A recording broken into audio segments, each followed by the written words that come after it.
네, 오늘은 열왕기상 10장 1절에서 이제 13절까지 살펴보도록 합니다. 오늘의 그 내용은 다 잘 알고 계시고 또 방금 읽은 것처럼 서바의 여왕이 예루살렘에 와서 솔로몬의 지혜와 그다음에 그의 그 부와 그다음에 풍요함에 참 감탄하고 여호와를 송축하는 그런 내용으로 나와 있죠. 그런 내용인데 우리가 참 세상 교회에 있을 때는 뭐 요즘도 마찬가지지만 세상 교회에서는 이 부분을 설교를 할 때는 참 하나님의 은혜로 큰 축복을 받은 솔로몬에 대한 그 소문이 널리 퍼져가지고 서바의 여왕까지 방문을 했다라고 그렇게 이제 좀 설교를 하죠. 그렇게 하면서 참, 뭐, 열심히 충성해서 솔로몬 같이 참, 축복받아서, 그렇게 지내라라는 그런 뭐 종교적인 설교를 이제 하게 되죠. 그런 종교적인 설교를 하다 보면은, 와, 솔로몬의 축복처럼 참 복받는 인생을 살아야지 하고 이 복에 대한 관념만 자꾸 이제 생각을 하게 되는 것이죠. 참, 그런 것이 이제 발람의 축복이다, 발람의 교훈이다라고 이제 그렇게 우리는 알고 있는데, 그런 것을 떠나서 오늘은 서바의 여왕에 대해서 좀 더, 살펴보기를 원합니다. 서바라는 그 지역은, 아라비아 반도, 그, 오늘날로 말하자면 그 사우디아라비아 있죠? 그 사우디아라비아 그 반도의 남서쪽 지금의 예멘에 해당되는 그런 나라입니다. 그런 지역인데 그것은 셈족 국가였다라는 것이죠. 그러니까 오늘날 예멘 그 아라비아 반도 제일 끝에 서쪽에 있습니다.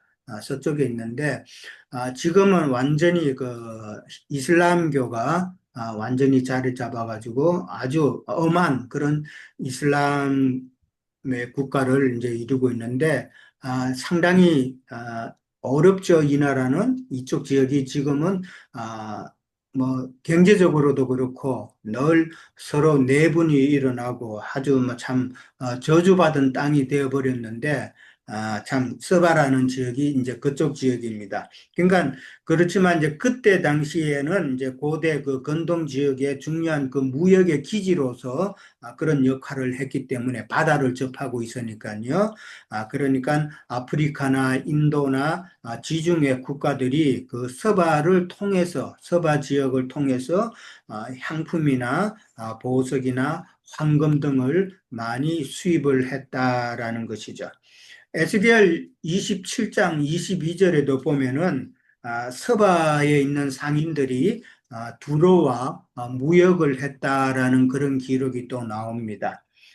그리고 이 서바라는 그 지역은 우리가 잘 아는 그 욥기에도 나오죠. 욥기 1장에 보면은 하나님께서 이제 욥을 시험하시기 위해서 참 막 사탄을 통해서 시험을 하시는데 그게 1장에 보면은 서바 사람들이 참 욥이 참 방목하고 있는 욥의 그 소와 나귀를 빼앗아서 빼앗고 그들을 그 치리한 종들을 또 다 죽였다고 그렇게 이제 나오죠. 거기에 보면은 서바 사람들이 그렇게 했다라고 나옵니다. 그 다음에 이제 마태복음 12장 42절에 가면은 예수님께서는 그 서바의 여왕을 갖다가 남방 여인이라 그렇게 표현을 했죠. 남방 여인이라고 표현하고 그 다음에 땅 끝에서 왔다라고 그렇게 예수님께서 인용을 하십니다. 예수님께서 이제 땅끝이라고 그렇게 표현했는데, 그 당시 유대인들은 그 남쪽 지역의 제일 끝은 서바 지역, 아라비아 반도 끝부분이다라고 그렇게 여겼다라는 것이죠. 그럼 그 당시 유대인들은 북쪽의 끝은 아라랏 산으로 그렇게 생각을 했고, 그 다음에 서쪽의 끝은 유럽 지역, 유럽의 그 지역이 이제 유럽의 서쪽의 끝이라고 봤고, 그 다음에 이제 동쪽의 끝은 인도, 그 다음에 네팔 그 북부의 그 산악 지역, 거기를 이제 도저히 넘어갈 수 없으니까 이제 거기가 동쪽의 끝이다라고 이제 생각했다라는 것이죠. 아, 그래서 이제 이 서바의 여왕이 이제 솔로몬에게 이제 왔는데, 이제 온 목적은, 물론, 국가의 원수가 이제 여왕이 왔기 때문에, 정치적인 그런 면도 뭐 없는 건 아니겠죠. 정치적인 면, 그 다음에 경제적인 이유, 이런 것도 있을 수 있지만은, 서바의 여왕은 어디까지나 솔로몬의 명성을 듣고 자신의 어려운 문제를 해결하기 위해 왔다라고 이제 우리가 생각해 볼 수가 있죠. 이제 참 어려운 문제라고 이제 그렇게 나왔는데, 서바의 그 여왕으로서는 참 늘 생각하고 있던, 평소에 생각하고 있던 그런 많은 것들이 풀리지 않은 것들을 이제 해결하기 위해서 왔다라고 이제 그렇게 생각을 할 수가 있습니다. 근데 이제 서바의 1절에 보면은 이제 그 서바의 여왕은 솔로몬의 명성, 그러니까 솔로몬의 명성이라 그랬는데 이제 솔로몬의 지혜와 솔로몬이 갖고 있는 그 부를 이야기하겠죠. 솔로몬 자신에게서가 나온 것이 아닌 여호와의 이름이라는 여호와의 이름으로 말미암았다라고 그렇게 표현을 했습니다. 서바의 여왕이 여호와의 이름으로 말미암은 솔로몬의 명성을 듣고 와서 그렇게 나와 있죠. 그러니까 참 사람에게서 나온 그런 명성이 아니라 지혜가 아니라 여호와께서 주시는 그런 지혜와 부다라는 것을 서바 여왕은 인식을 했다라는 것이죠. 그러니까 서바의 그 여왕의 그 어려운 문제는 결국은 어떻게 보면은 오늘 저 뒤에서 또 나눌 이야기지만은 영적인 갈급함이었다라고 우리가 먼저 생각해 볼 수가 있습니다. 그냥 여기에 단순히 어려운 문제를 그를 시험하게 왔다라는 그 말에서 세상 아주 난해한 문제, 그런 뭐 어려운 문제를 갖다가 이불로 솔로몬이 얼만큼 지혜로운가 시험하기 위해서 그런 문제를 들고 왔다라고 저는 그렇게 생각을 하지 않습니다. 그렇게 생각하지 않고 서바 여행이 어려운 문제라는 것은 자신의 그 어떤 영적인 문제의 갈급함을 지금 표현하고 있다라고 저는 이해를 합니다. 그 다음에 이제 2절에 가면 이제 드디어 예루살렘에 이르니 수행하는 자가 심히 많고 향품과 심히 많은 금과 보석을 낙타에 실었다라고 그렇게 나옵니다. 예루살렘에 이르렀다 그랬으니까 아까 그 서바 지역에서 예루살렘 지역까지는 대강 이제 거리가 나오죠. 한 2,400km 정도가 된답니다. 2,400km 정도 되면은 제가 알기로는 서울과 부산까지 그 거리가 한 400km 정도 되는 걸로 알고 있는데, 그러면은 서울에서 부산까지 가는 거 6배는 더 가야 된다는 이야기죠. 6배는 더 가야 된다니까 상당히 참 먼 거리입니다. 그만큼 이제 먼 거리를 힘들게 스바의 여왕이 왔다라는 것을 지금 표현하고 있는 말이죠. 그리고 이제 솔로몬에게 자기 마음에 있는 것을 다 말하였다라고 그렇게 이야기를 합니다. 자기 마음에 있는 것을 평소에도 갖고 있던 생각이라는 것이죠. 예. 그냥 와서 간 것이 아니라 다 미리 생각해서 갖고 온 질문이죠. 그리고 늘 의문이 있었다라는 것이죠. 성경에도 보면은 이 그 건동 지역 사람들, 그 다음에 남부 지역의 그 사람들, 타 지역에 있는 사람들도 다 지식인들이 많은 사람들이었다고 돼 있죠. 그리고 또 그 서바의 그 여왕이니까 그 또한 나름대로의 지식은 갖고 있는 사람이라고 보는 것이죠. 좀 똑똑한 사람이라고 생각해 볼 수 있는데, 그러나 풀리지 않는 의문은 늘 갖고 있었다라는 것이죠. 그 의문이 우리 옛날 사람들 참 하나님을 알지 못하면은 인간의 근본적인 그 출생부터 인간이 과연 무엇인가? 이게 정말 큰 문제잖아요. 참 그래서 철학자들이 인간이 도대체 무엇인가? 그다음에 어디서부터 왔는가? 이것을 늘 생각하고 그러는데 오늘날에도 그런 사람들 많이 있죠. 많이 있는데 다 인간의 존재에 대해서 그다음에 신이 과연 있는가? 신의 존재에 대해서 늘 또 의문을 품었을 것이고 그다음에 이 자연의 그 원칙, 자연이 이렇게 돌아가는 이런 것도 의문이 있었을 거고 그 모든 것이 이제 서바의 여왕에게서는 풀리지 않은 그런 숙제가 될 수가 있겠죠. 자, 아까 마태복음 12장 42절 잠깐 언급했는데 거기를 한번 우리 다 같이 찾아볼까요? 마태복음 12장 42절입니다.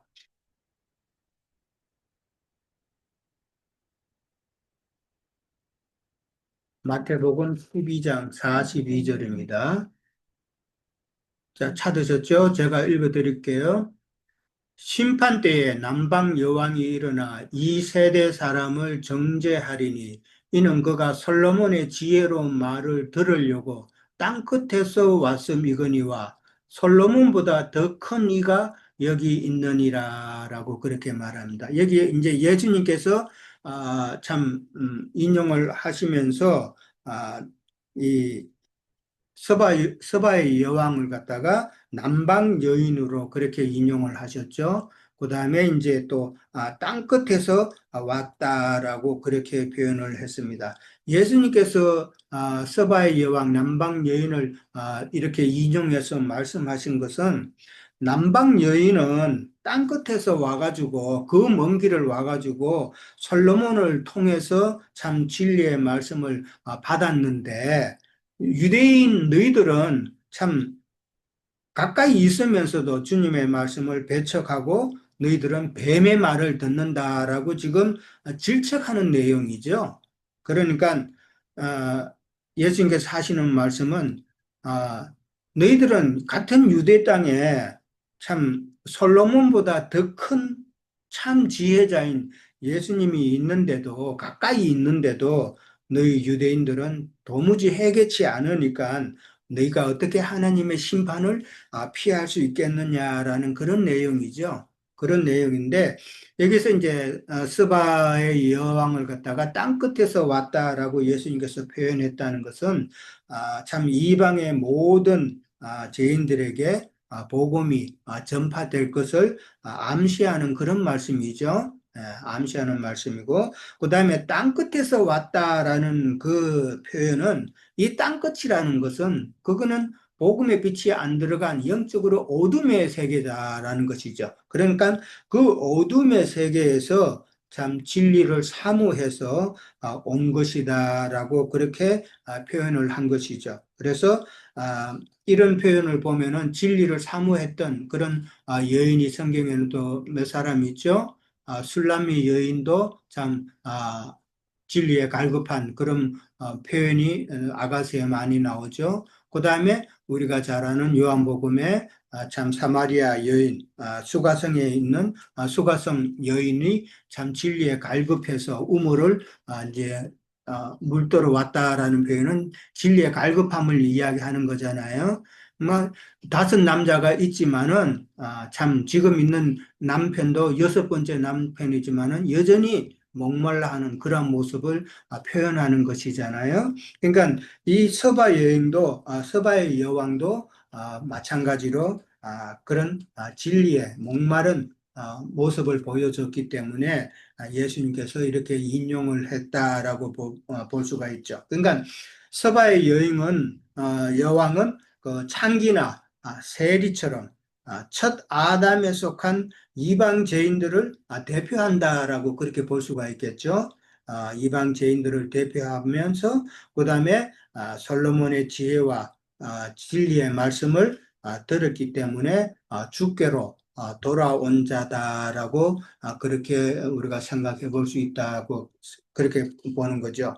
그러니까 상당히 이 서바의 여왕은 진리에 대해서 겸손하고 그다음에 참 갈급한 그런 모습을 보인다라는 것이죠. 이게 참 말씀에 있어서 중요한 자세죠. 항상 겸손해야 되는데 지금 서바의 여왕도 아까도 말씀드렸지만은 나름대로 참 지혜 있는 그런 여왕이었을 것이고 많은 지식을 쌓은 자인데 솔로몬이 말했을 때 중간에 토를 달거나 중간에 스탑하거나 그랬다는 말이 없죠. 솔로몬의 말을 들을 때에 참 너무나도 감격한 그런 모습으로 들었지 않았을까 그렇게 생각해 볼 수 있는 것이죠.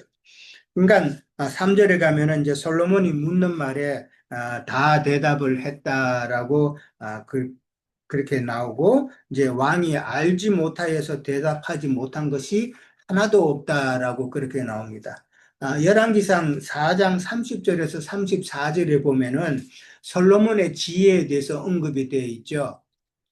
거기에 보면은 솔로몬은 삼천 자문을 말한다라고 하면서 또 각종 짐승에 대해서도 새에 대해서도 기어다니는 것에 대해서도 물고기에 대해서도 각종 나무, 수목에 대해서도 이 솔로몬은 다 알고 있다라고 그렇게 솔로몬의 지혜를 갖다가 설명한 구절이 나옵니다. 결국은 각종 나무나 새나 기어다니는 것이나 물고기나 짐승이나 이런 것은 다 신앙세계의 존재물들이잖아요. 예. 그냥 그것이 짐승이나 새 그것이 아니라 그 새에 대해서 뭐 지식적으로 가르쳐 주는 것이 아니라 그러한 모든 것은 신앙세계의 존재물이다라는 것이죠. 그러니까 영적인 지혜와 지식을 지금 설명을 다 했다라는 이야기고 솔로몬이 묻는 말에 다 대답했다라는 그 대답은 서바의 여왕이 참 구했던 영혼을 구원하는 그런 대답이었다라고 생각해 볼 수가 있는 것이죠. 그 다음에 이제 4절에서 8절에 가면은 서바의 여왕이 솔로몬의 지혜의 말을 듣고 감탄하는 내용이 나옵니다. 이제 4절에서 8절 그 내용인데 4절에 보면 솔로몬의 지혜와 그 건축한 왕궁, 그 다음에 그 왕궁 안에 있는 그 왕궁 내의 모든 신하들이 서 있는 거, 그 다음에 상 차리는 거, 그 다음에 시녀들이 시립해 있는 거. 시립한다는 말은 다 정렬해 있는 거. 일직선으로 딱 줄 서 있는 거 그런 거죠.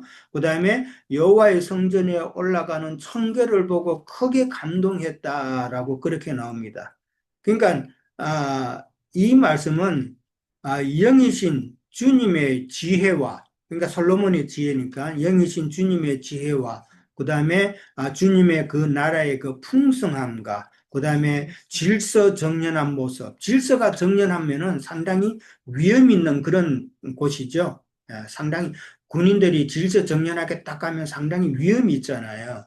그런 것처럼 주님의 나라는 막 흐트러져 있는 그런 곳이 아니라 상당히 질서 정연한 위험 있는 그런 모습이다라는 것을 이제 생각해 볼 수가 있는 것이죠.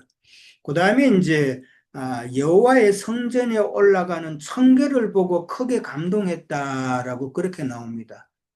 역대하 9장 4절에도 보면은 이 감동했다는 표현이 역대하에서는 정신이 황홀했다라고 그렇게 또 표현이 됩니다. 자, 청개가 그냥 문자적으로 본다면은 청개가 도대체 얼만큼 이쁘게 만들었으면은 그게 감동이 되겠습니까? 예? 그러니까 이게 그런 문자적으로 볼 수 있는 게 아니다라는 말씀이죠. 그래서 이 여기서 이렇게 표현이 된 것은 청개가 진짜 금으로 돼 있다든지 너무나 다이아몬드 뭐 보석이 막 박혀 있는 그런 청개라서 이쁘다라는 그런 말이 아니라 이 스바의 여왕은 자신이 여호와의 전에 청개를 밟고 올라가는 그 은혜를 받았다라는 표현이 아닐까 저는 그렇게 생각을 해봅니다.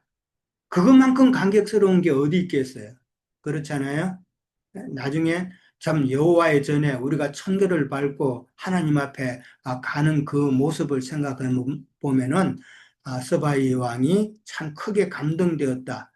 정신이 황홀했다라는 그 표현이 좀 이해가 될 줄로 압니다. 그러니까 우리도 이런 그 경우를 나중에는 또 당해야 되죠. 그건 나중에 당하는 것이 아니라 이 땅에서도 사실은 이 여호와의 성전에 올라가는 그 청계에 올라가는 그 시간들이 있어야 되겠죠. 그게 어떻게 가능합니까, 지금? 저는 말씀을 깨닫는 것이잖아요. 진리의 말씀을 우리가 깊이 깨달았을 때 우리가 여호와의 성전의 청계를 하나하나 올라가는 모습이 아닌가. 그렇게 되면은 우리가 이 땅에서도 서바의 여행이 느꼈던 그 감동을 우리도 늘 느끼잖아요. 예. 그런 모습을 우리는 생각해 본다라는 것이죠.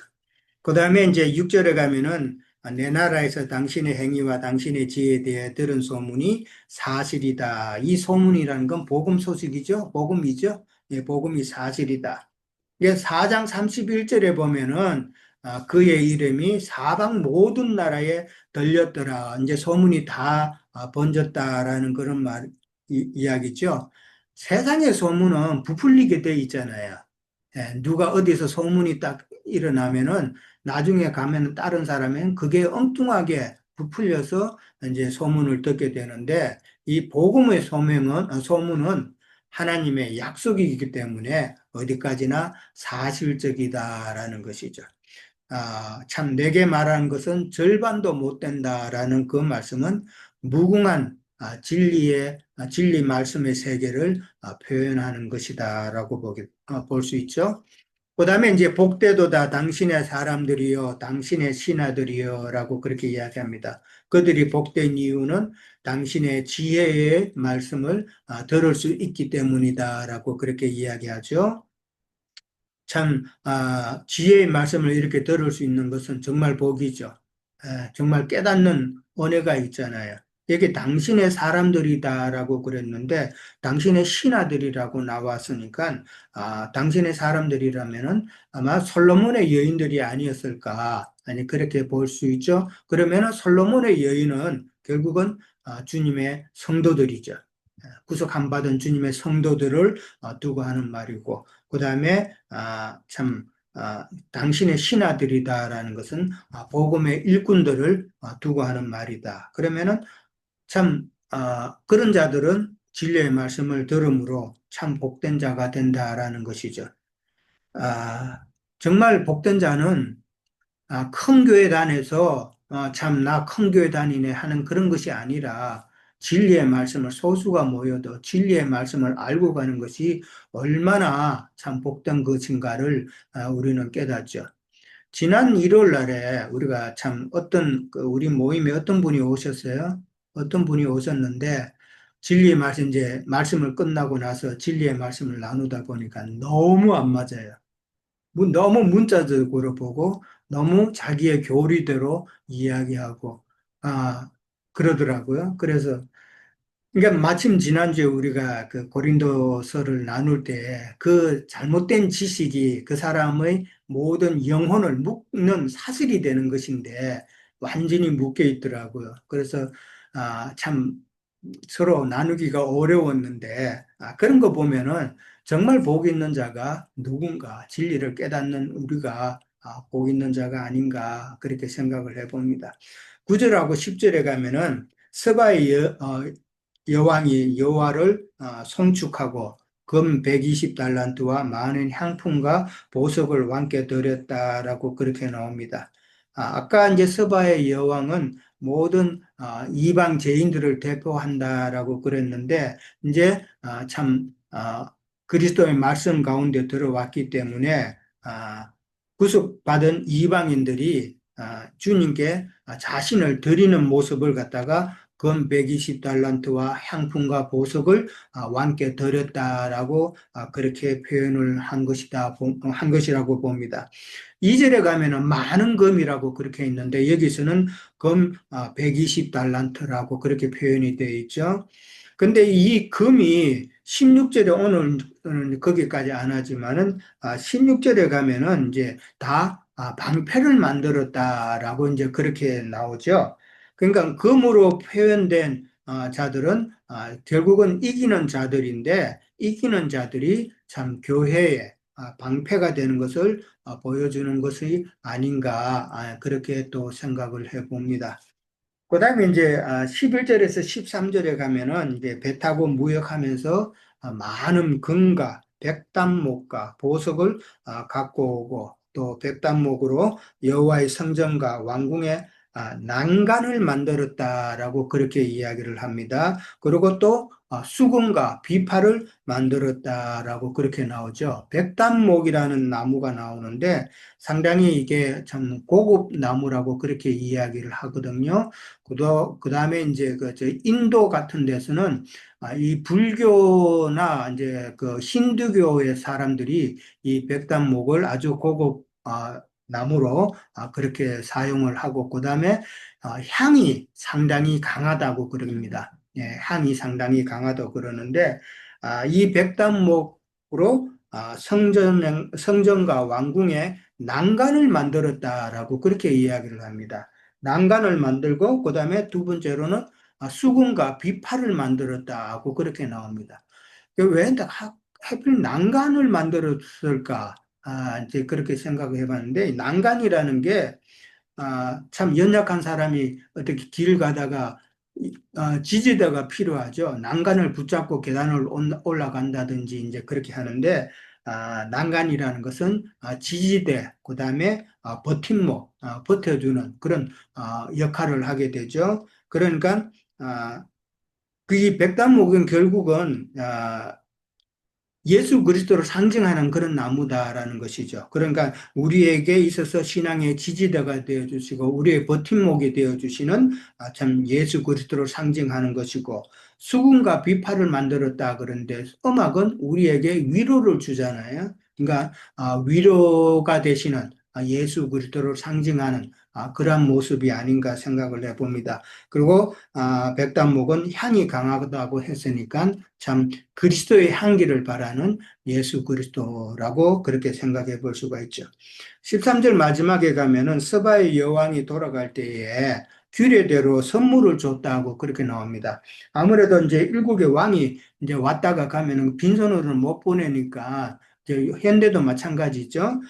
참 규례대로 선물을 주는데 그 외에 규례대로 주는 것 외에 여왕이 딴 것을 구했다라고 지금 나오죠.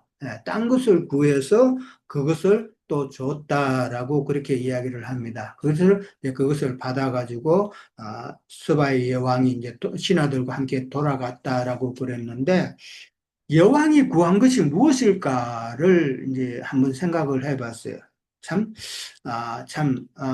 많은 것을 이제 받았다라는 것은 진리의 말씀을 받았지만은 스바이 여왕이 받은 것은 참 진리의 영을 받았다라고 이제 생각해 볼 수가 있다라는 것이죠. 영을 더 받아서 진리의 말씀만 받은 것이 아니라 그 말씀 속에 거하는 참 그리스도의 영을 충만히 받아갔다라는 그런 의미가 되는데 실제로 이제 그런 이야기가 있죠. 뭐 뭐 사실인지 아닌지는 모르는데 이 스바의 여왕이 솔로몬에게 왔다가 이제 가고 난 다음에는 솔로몬의 아이를 낳았다라는 그런 말이 있어요.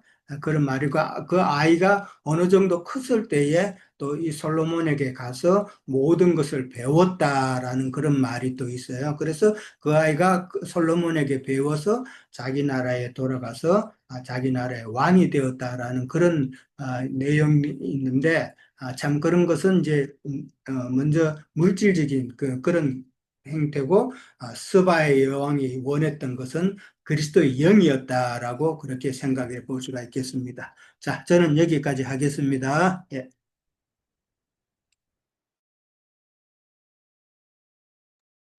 예, 수고하셨습니다.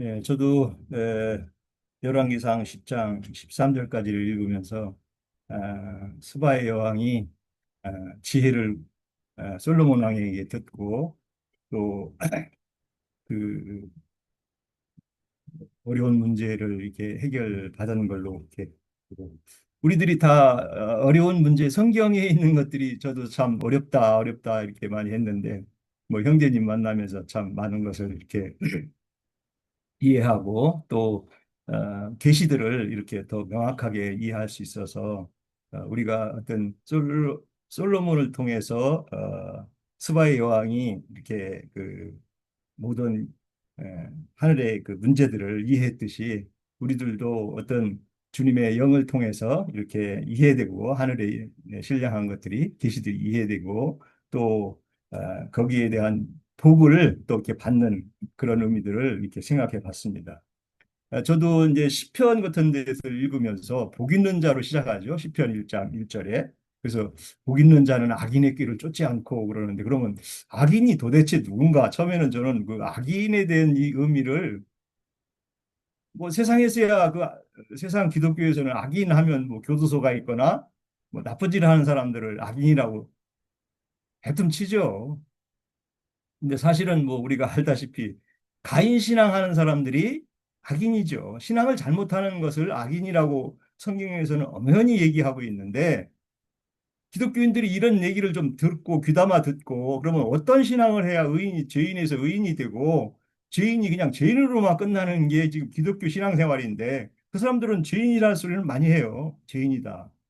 근데 죄인이 의인이 되는 신앙을 해야 주님께 복을 받는 자가 되는데 그 의미를 그 사역자들이 참 해결을 못 해준다는 게 참 안타깝죠. 그래서 우리는 뭐 이게 이제 형제님 늘 주문하시는데 우리가 정말 음? 복을 받고자 온 사람들을 참 복을 우리가 그들에게 이해시켜주고 하늘의 계시들을 열어줘서 정말 악인의 신앙이 아니라 의인의 신앙으로 그들이 돌아올 수 있도록 그 책임이 우리에게 있지 않나 이렇게 생각해 봅니다. 뭐 이제 복 있는 얘기는 뭐 참 많이 있는데 여기 그 7절에 보면은 지혜와 복이 이렇게 그 스바의 여왕 얘기를 하는데 이 복이 보면은 토부를 이제 여기다 복이라고 했어요. 좋다는 얘기죠. 토부를 복이라고 했는데 이 토부는 창세기 1장에 배우 심이 좋았더라 하는 그거죠. 그래서 우리는 정말 심이 좋은 하나님이 심이 좋은 존재들이 돼야 되는 것인데 이 복이 정말 우리가 그 신앙의 주님의 축복을 받는, 복을 받는 이 복음으로 복된 사람으로 이게 끝맺음하는 것을 우리가 뭐 계시록에서다 우리 마태복음 형제님을 통해서 할 때 심령이 가난한 자 복이 있나니 마태복음 5장에 아주 누누이 있죠. 심령이 가난한 자가 복이 있다. 그래서 많은 곳에 이 성경은 복음이라는 뜻 안에 복이라는 개념이 많이 들어가 있습니다. 뭐 형제님 유형제님 많이 설명을 해 주셨지만 그 복에 대한 개념을 이해를 잘 못하면 이 복이 악인의 이 세상 복으로 악인들이 하는 세상 복으로 이걸 어, 오용하는 거죠. 그래서 뭐 발람의 축복이라든가 또 니골라당의 축복이라든가 이런 세상적인 축복으로만 끝나는 경우가 그냥 그 사람들이 뭐 물론 세상 축복만 빌어주는 건 아니에요. 뭐 신령한 말로는 신령한 축복이라고 해서 빌어주는데 그 신령한 축복이 결국은 저주가 된다는 것이죠. 이게 참 마귀의 장난인데 에, 계시록을 좀 한번 보겠습니다. 계시록 14장 13절. 계시록 14장 13절입니다. 내가 또 들으니 하늘의 음성이 나서 이르되 기록하라 지금 이후로 주 안에서 죽는 자들은 복이 있도다 하시고 이르시되 그러하다 그들이 수고를 그치고 쉬리니 이는 그들이 행한 일을 따름이라 하시더라. 주 안에 죽는 자가 복이라는 거예요. 참 이게 뭐 많은 사람들은 어렴풋이 이렇게 알고는 있을 거예요. 그런데 이게 바로 이제 순교죠. 우리가 전에 그 에녹과 엘리야가 이렇게 순교했던 그런 사람들을 말하는 거죠. 오늘날에도 진리를 따라서 정말 잘 증거하고 진리를 따라 신앙하는 자들이 악인의 길을 가는 사람들은 의인의 길을 가는 사람들을 이단이라고 정죄해가지고 예수님이 죽듯이 그렇게 죽을 수밖에 없는 그런 입장이죠. 그것이 근데 정말 복 있는 자라는 거예요. 순교하는 게. 진리를 지키다가 순교하는 게. 20장 6절 보겠습니다. 20장 6절. 이 첫째 부활에 참여하는 자들은 복이 있고 거룩하도다. 둘째 사망이 그들이 다스릴 권세가 없고 도리어 그들이 하나님과 그리스도의 제사장이 되어 천년 동안 그리스도와 더불어 왕노라다. 여기서도 첫째 부활에 대한 복을 이렇게 증거하고 있습니다. 또 22장 7절이요. 22절 7절. 보라 내가 속히 오리니 이 두루마리 예언의 말씀을 지키는 자들이 복이 있으리라 하더라. 두루마리 예언이는 사도 요한에게 주신 계시록 말씀을 우리가 아, 좀 함축해서 이해할 수 있는데 거기에서는 주문들이 많았죠. 발람의 교훈, 이세벨의 교훈, 니골라당의 교훈들을 따르지 않는 것이 계명들이죠. 근데 오늘날 기독교에는 그것이 다 들어가 있잖아요. 그 사람들이 말은 참 잘합니다. 뭐 이런 말 저런 말, 그 말의 은사를 받아가지고 나름대로 또 깨달은 말씀도 잘 적용해가면서 하는데 그 사람들은 이 복의 핵심에 대한 이해를 가인의 길을 가면 악인의 길들이 가는 사람들이 그 계시가 없는 건 아니에요. 누룩이 잠깐 살짝살짝 섞여서 문제지요. 계시들도 상당히 있습니다. 요즘에 와서는 뭐 그 사람들이 불로불로 이런 거 하지 않죠. 자, 22절 14장 한번 보겠습니다. 마치겠습니다. 22절 14장. 22절 14절. 자기 두루마르기를 빠른 자들은 복이 있으니 이는 그들이 생명나무에 나아가며 문들을 통하여 성에 들어갈 권세를 받으려 함이로다. 진행형이죠. 우리가 신앙의 결과가 이렇게 정말 복이 받는 이런 신앙을 지도하고 신앙으로 이끌 수 있는 계시와 하나님으로부터 분명한 이상들이 있을 때 정말 하늘의 복이 무엇인지를 우리는 증거해야 되고 또 그 결과가 정말 복받은 자로서의 마치는 이거 이상의 우리의 이 삶이 뭐 더 있겠어요. 솔로몬은 전도서 1장에 헛되고 헛되고 헛되도다 하는 우리의 삶의 육의 세계를 얘기하면서도 주님 안에 있는 자들의 이 복된 것을 말하고자 해서 세상이 헛되다는 것을 여실히 얘기해 주고 있거든요. 전도인들 우리들은 정말 세상의 축복이 아닌 하늘의 신령한 축복, 정말 복 있는 사람이 어, 어떠한 신앙을 하고 악인의 길과 의인의 길이 어떻게 달라지는 신앙인지를 우리는 명확하게 이해를 하고 그거에 대한 증거와 풍성함이 계시가 있어야 된다고 봅니다. 그래서 솔로몬은 뭐 아까 우리 유영재님 증거했듯이 3천 가지를 다 얘기했다는데 그중에는 뭐 늘 얘기하지만 담에 나는 백향목과 제 레바논의 백향목과 담에 나는 우슬초까지들 다 이렇게 영적인 것들로 이해해서 얘기할 수 있었다는 거죠. 정말 그 우리가 주님의 은혜 안에 있는 자들의 복이 우리에게 어떻게 실현되고 또 솔로몬은 그 영으로 오신 주님을 대변한다면 그 영과 함께 임재해 있는 우리의 신앙이 정말 복된 신앙으로 우리를 주장하고 우리를 이끌으시는 것을 주님 앞에 감사드립니다. 마치겠습니다. 예, 또 이어서 연결해 주시겠어요? 네, 저는 아주 간단하게 그냥 그 문제 제기만 좀 하고 그냥 마칠게요. 우선 저는 지금 이 솔로몬의 어떤 상황이 그 아이가 그 수술용 날카로운 칼을 들고 노는 것과 같다라는 생각이 우선 들었어요. 그리고 아이가 하루불에 가까운데 이렇게 놀고 있는 아이와 같은 것 같다라는 생각이 들었고, 내가 왜 그러냐면 지금 이 서바 여왕이 어떤 의도로 솔로몬을 이렇게 찾아와서 이렇게 애물도 드리고 나중에 보면은 뭐 그 솔로몬에게 지혜 준 하나님을 이렇게 찬양하고 이렇게 하지만, 그래서 서바 여왕의 어떤 모습은 차지하고 그 서바 여왕이 찾아왔을 때 이 솔로몬이 행하는 것이 이게 자신에게 준 하나님이 주신 지혜를 지혜답게 쓰고 있는 건가 아니면 아주 잘못 쓰고 있는 지금 케이스인가 하는 걸로 볼 때 저는 후자라는 생각이 지금 들고 있어요.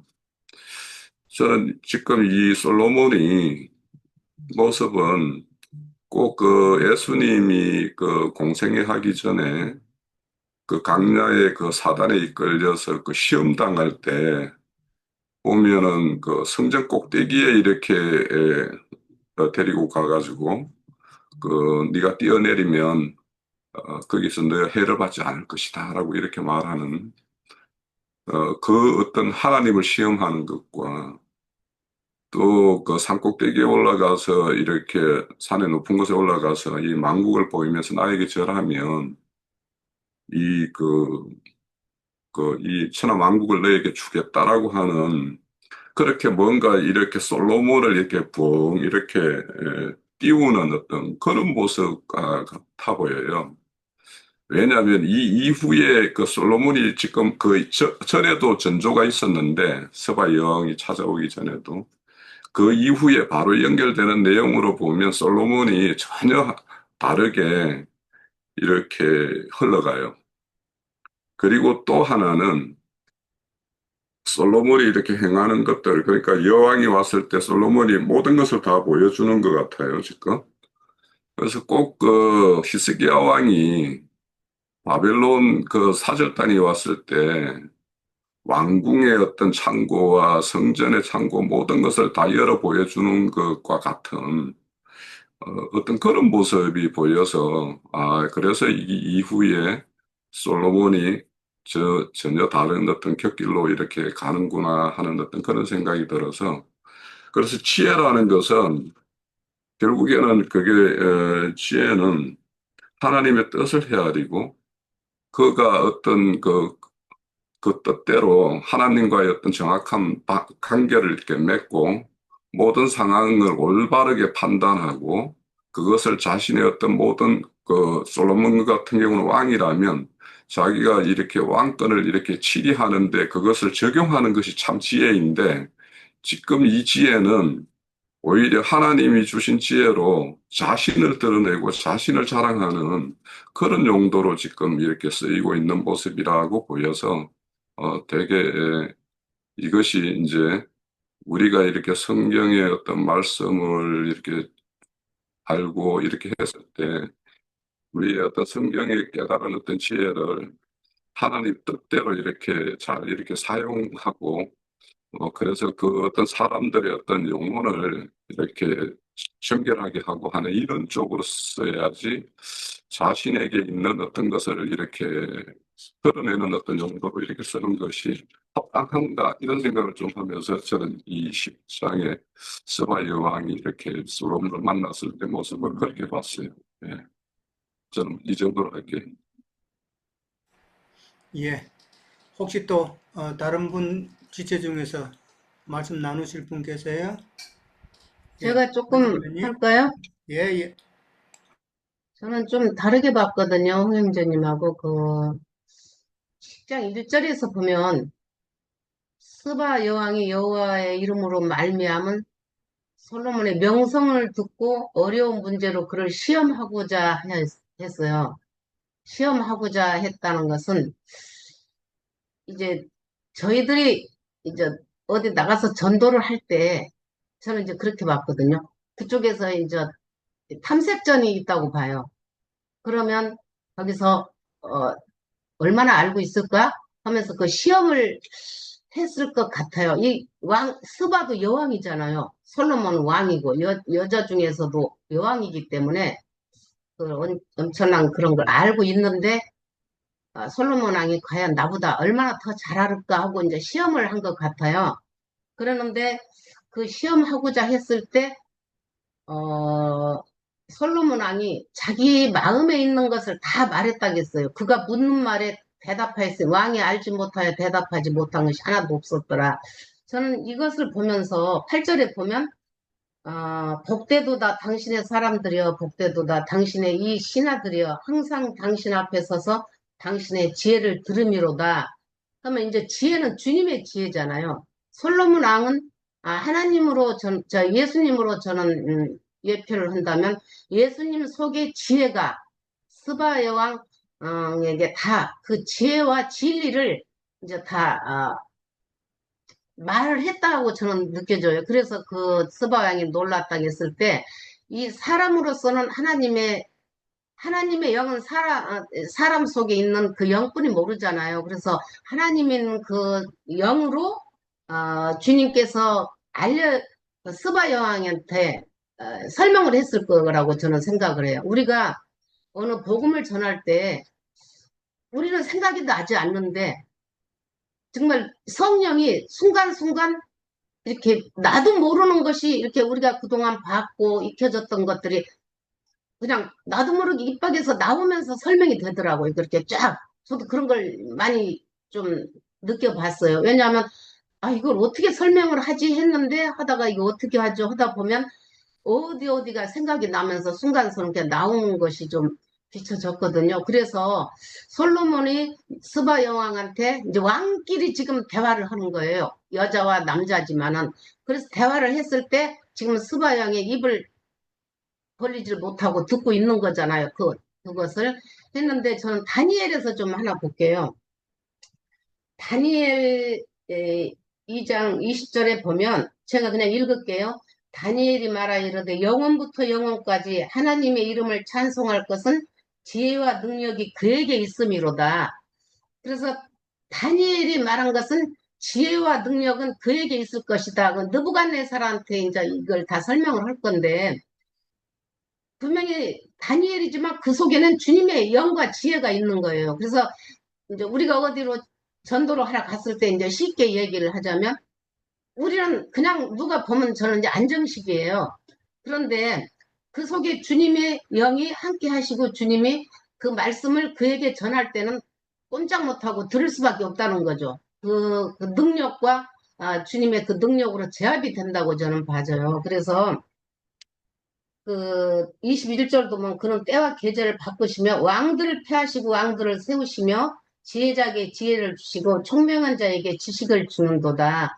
그는 깊고 은밀한 일을 나타내시고 어두운 데 있는 것을 아시며 또 빛이 그와 함께 있도다 했었어요. 그래서 저는 솔로몬 이때는 아직 솔로몬이 변질되지 않은 상태고 주님의 일을 이제 지혜로서 할 때이기 때문에 나중에는 제가 모르겠어요. 좀 변질되지만은 그때만큼은 주님의 영으로 지혜로 스바 여왕한테 묻는 것에 다 대답을 전도를 했을 때 막힘이 없이 그를 얻고자 그 영혼을 얻고자 했을 때는 지금 서로 이제 말과 말이잖아요. 근데 이제 우리가 어떤 말로 해서 저 사람을 제압을 하냐? 저 사람이 나한테 맥히냐? 내가 그 사람한테 맥히냐는 이 관계 같아요. 그래서 저는 좀 그렇게 봤어요.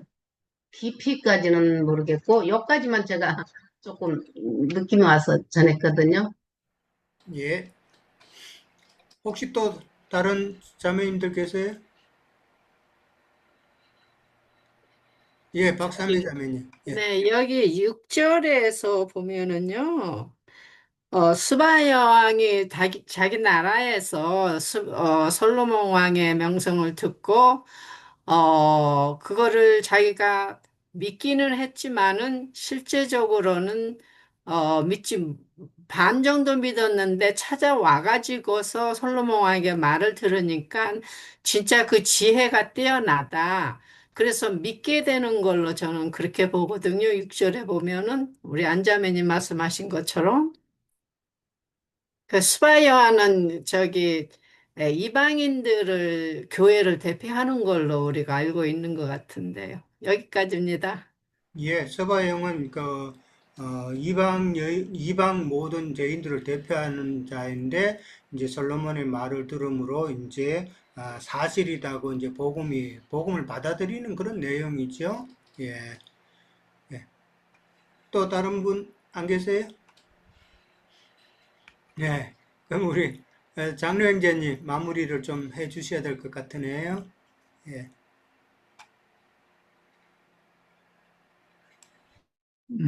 우리 교회 생활이 너무 어, 풍요롭다라는 것을 아마 우리 지체들이 느낄 수 있을 것 같아요. 같은 어떤 맥락과 같은 내용을 가지고도 다양한 생각들을 이렇게 서로가 내놓으면 또 모든 지체들이 공부 많은 것을 생각해 볼 수 있는 기회가 되지 않겠어요?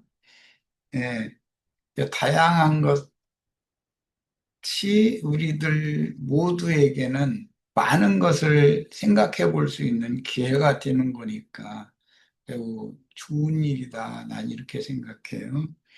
이제 나는 일단은 이제는 오늘 말씀의 핵심을 좀 증거를 해야 되니까 에, 우선은 우리 지체들이 생각하고 있는 것처럼 이 시바 뭐 또는 스바라고 하는 그 이방 먼 나라의 여왕 얘기를 했어요. 이것은 지체들이 잘 생각을 한 것처럼 에, 먼데 있는 자들이라는 건 항상 이방인들을 상징하기 때문에 가까운 데 있는 자는 유대인들을 상징하고 성경에서는 그래서 기본적으로 이 시바라고 이렇게 하는 이 지역이 어디인지를 우리 저 유영재님은 뭐 예멘 지역이다 뭐 이렇게 이제 확정적인 말을 했지만 신학자들이 그 지역이 어딘지 모른다. 아마 아프리카 지역이었구나. 유영재님이 얘기한 것처럼 에, 아라비아 반도의 저런 맨 끝에 부분 어느 지역이었었거나 그럴 것이다라고 그러지 어디라고 확정적으로 아는 사람은 없다는 거예요. 예, 이것은 이방 땅이라고 하는 것은 워낙에 범위가 넓잖아요. 우선 이제 이 말씀을 나는 주님께서 그 영이 되셔서 지휘자들을 파송을 하실 때 예루살렘과 유대와 사마리아와 땅 끝까지 이르러 나의 증인이 되어라. 거기 땅 끝이라고 그랬어요. 그런데 예수님이 이 여왕을 표현을 하실 때는 땅 끝에서 왔다 이렇게 표현을 하셨어요. 그러면 뭐 세속교회에서는 땅끝 뭐 선교회 뭐 이제 이런 것도 있는데 땅끝까지 복음이 전파되어지면 그제야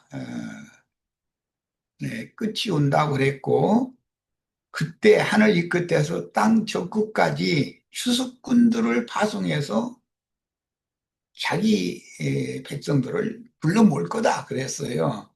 그런 걸 보면 땅끝이라고 성경에서 인용하는 모든 말씀은 이방 세계의 전체를 말한다라는 것을 우리가 알 수가 있고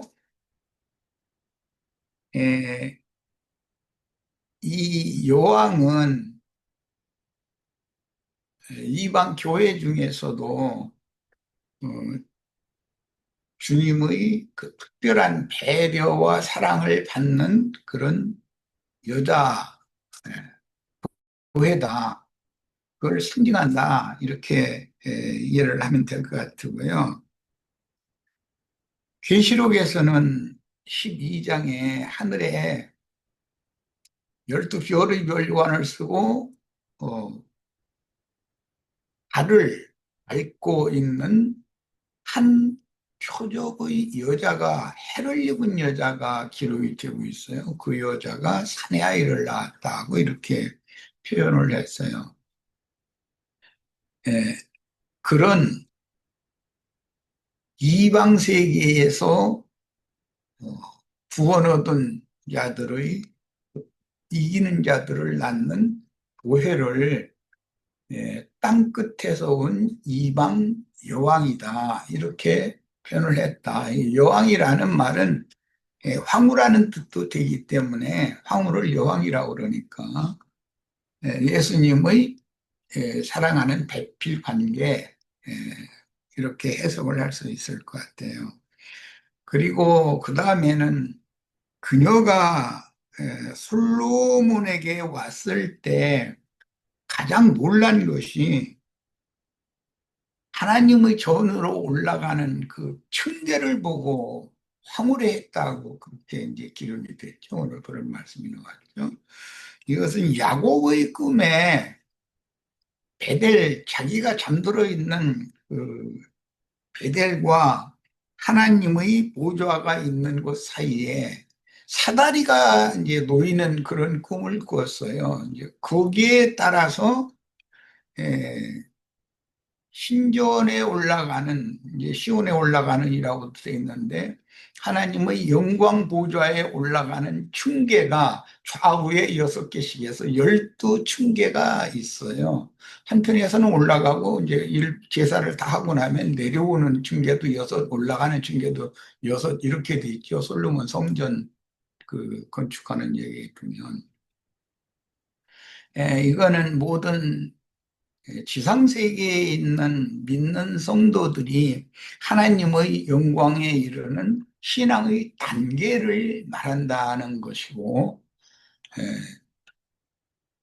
하나님의 사자들이 오르락 내리락 했다고 그랬는데, 그것은 말씀을 맡은 종들이 하나님께로 올라가서 받아가지고 와서 땅에 있는 양머리들에게 공급을 해야 되는 거기 때문에 그렇게 표현이 된 거고, 계시록에서는 땅의 왕들이 거룩한 성의 그 생명 강가에 심겨진 생명나무에 나아가는 권세를 얻은 자들이, 그 해를 입은 여자가 낳은 아들들이에요. 얻은 자들이기 때문에 그들이 생명나무 실과와 생명수를 받아가지고 와서 땅의 왕들이 자기 왕국 백성들에게 공급을 하는 것이 계시록 이야기이거든요. 이런 말씀을 다 연계해서 생각을 이렇게 넓게 하시면 아마 예표상으로 볼 때는 야곱이 더 사랑했던 그 여자가 이제 라헬이었는데 그런 비유도 될 거다. 그리고 아가서에서는 술람미 여자도 하나의 이 스바의 여왕 으로 이렇게 비견이 될 수가 있을 거다. 그런 생각도 해봤고요. 오늘 이제 중요한 것은 우리들의 신앙에서 지금은 온 세상에 2000여 년이 지나면서 땅끝까지 복음이 다 전파된 상태이고, 심지어 하나님과는 멀고 먼 하여튼 극에서 극에까지 있었던 우리 같은 죄인들에게까지 복음이 왔으니까 땅끝까지 복음의 전파가 된 것이죠. 뭐 앞에 구원 얻은 많은 성도들이야 우리들보다는 어떤 면으로 보든지 간에 하나님과도 가까이 있는, 하나님을 쉽게 만날 수 있는 사람들이었을 거 아니에요. 그런데 나 같은 죄인에게까지도 이런 복음이 전파가 되었다는 것은 땅끝까지 복음이 전파된 사실이다라고 이렇게 적용을 할 수 있을 거예요. 각자에게 적용하는 거예요. 평균적으로 온 지구상 어느 땅끝까지 어떤 뭐 소수 그 부조민에게까지 성경이 번역되어서 이렇게 전파가 되는, 이제 그런 것은 경륜적인 이야기고, 우리들 자신에게 이걸 적용하자면 나와 같이 하나님과는 이게 거리상으로 말을 할 수 없을 정도로 그냥 너무 멀리 떨어져 있던 나에게까지도 하나님 은혜를 베풀어서 복음을 들려주셨다. 생명의 빛이 멀고 먼 이 음지에까지도 빛이 비춰졌다.